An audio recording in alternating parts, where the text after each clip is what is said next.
If estate agents are the gatekeepers to all things property, shouldn't we at least discuss whether they're the friends or foes to us as property investors? Well, that's what we're going to be speaking about in this video.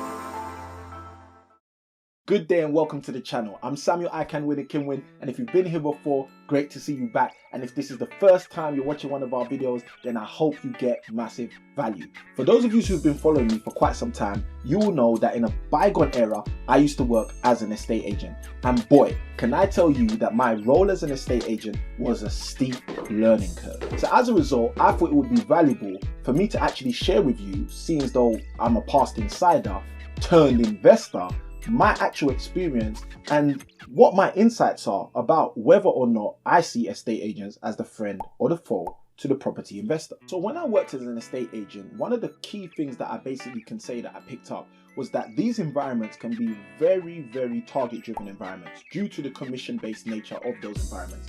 And as a direct byproduct, in some cases, you might find estate agents who would happily not sell your house this month, but prefer to actually sell your house next month because they've probably already hit their target this month and know that if they sell your house next month, it will help them get closer to their target of next month. Now, these kind of shenanigans were the kind of things I witnessed when I was an estate agent and started to help me realize that for some estate agents, it's not really about the people, it's really about the money. And this is one of the factors which I think are very important to talk about as we discuss whether the estate agent is the friend or the foe to the property investor. I think I should also mention in the same vein that when I'm talking about estate agents not necessarily having a mind towards the people, I'm speaking about both the sellers of properties as well as the buyers. I think a primary point that we should probably really start with is just realizing that estate agents are like many normal people in the sense that they want to get paid. They want their paycheck, they want their salary coming in. And as a direct result, that creates an allegiance system. And I want you to understand this as a property investor. And when I say this allegiance system, what do I mean? What I mean is, as a property investor, you are very rarely priority number one to that estate agent. And what I mean by that is their boss, the person who writes their check 9 times out of 10 is the person that they seek to please. Now, when you understand that, that will put you in good stead in terms of moving forward working with estate agents, because you'd understand that there is a hierarchy, whether it's a spoken or an unspoken hierarchy of who that estate agent is actually trying to please. Secondly, let me ask you a question. Who pays who? Now, I think this is a really pertinent question as we start to think about estate agents. Who actually pays who? I have come across, especially when I was hosting my networking events and also doing a whole bunch of other coaching and other things in the property industry, people who say to me again and again, oh, I've got this agent who takes care of me, or I've got this agent who I work with. And one of the things I always ask them is who pays who? And for many property investors, they fail to understand that it is a seller who generally pays the estate agent. Now, if an estate agent is putting a property on the market to sell, in the traditional sense, it is a seller of the property who is going to be charged the 1%, 2%, or whatever percentage it is in order for the agent to market the property and subsequently sell that property to an investor or a buyer. Now, the reason this is important is going back to the point I made earlier about allegiance and the hierarchy of who the estate agent is trying to please. Not only do I meet people who think they've got estate agents in their pocket, I also come across people who say to me that this estate agent will always get me the best price. This estate agent will always knock the price down for me. And guys, what I want you to understand is that the estate agent is working for their salary. So if they're working for their salary, in their mind, they want to generate the most amount of money that they can. And again, this is not every single estate agent, but this is the general rule. Now, when you understand that they want to make as much money as possible, you need to ask yourself 2 questions. One of those questions is what we started off with in this section. Who pays who? But the second question is, how do they make more money?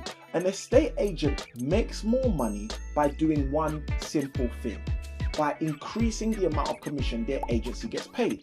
And the way they increase the commission their agency gets paid is by selling property for a higher price. Why? Because 1% of 300,000 is always going to be more than 1% of £295,000.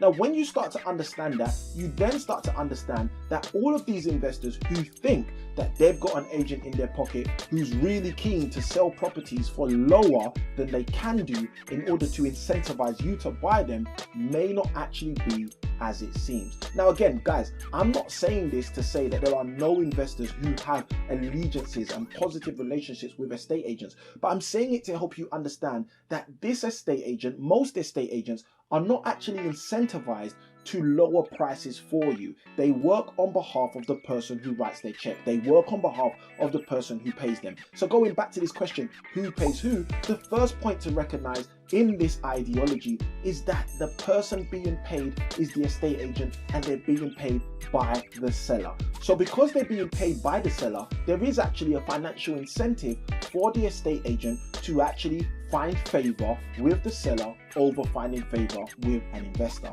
Now, again, going back to that second question, for this particular part, I want you guys to understand that not only does the seller pay the estate agent, but in order for the estate agent to maximize their revenue for their agency on any singular transaction, it's going to take place by achieving the highest price possible on every single property opportunity. I think this is a great time to mention something which I think is extremely important as well.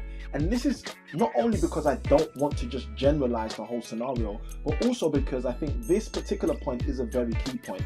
And that point is the fact that estate agents are people just like you and just like me. So what that basically means is, although they are employed as estate agents, one of the things I like to share with people is if you connect with the person, then that particular estate agent can become an extremely valuable asset and resource for you and your property investing journey and business. However, if you continue to remain surface level with the employee, the estate agent part of that person and their character and their personality, then again, you will then be placed in an environment where you will have to outperform all the other property investors and property buyers that that particular estate agent meets. And that is not really the world you want to be in order for you to find estate agents to be friends rather than to be foes. In a nutshell, to kind of help us get to a place where I can kind of answer the question for this video, I want to help you understand that, just like I mentioned a moment ago, if you remain surface level with these estate agents, if you remain surface level with the people you're connecting with in order to move forward in your property business, then many of those people will be surface level with you. And what I mean by surface level is you won't create a connection. And as a result of not creating a connection, you will still continue to be a statistic. Now, on the other hand, if you're one of those people who goes out and thrives in making relationships and creates those relationships with people, even though they might be estate agents in the particular regard we're talking about in this video, these people could end up being the friends you need to extremely favor you in your property endeavors. Now, probably one of the most important points I can make on this video is whether you even make an estate agent to be a friend or you still have an estate agent as a foe. The reality is, if you don't know your numbers, property investing probably just isn't for you. So what I want to encourage you to do is go and watch this video right here, where I'm going to be breaking down to you what the whole concept of negative equity is. And hopefully, through means of you watching that video, I'm going to help you be able to circumvent the problems that come from many property investors with that. This is Samuel I Can Win. I'm signing out. Have a great day and happy investing.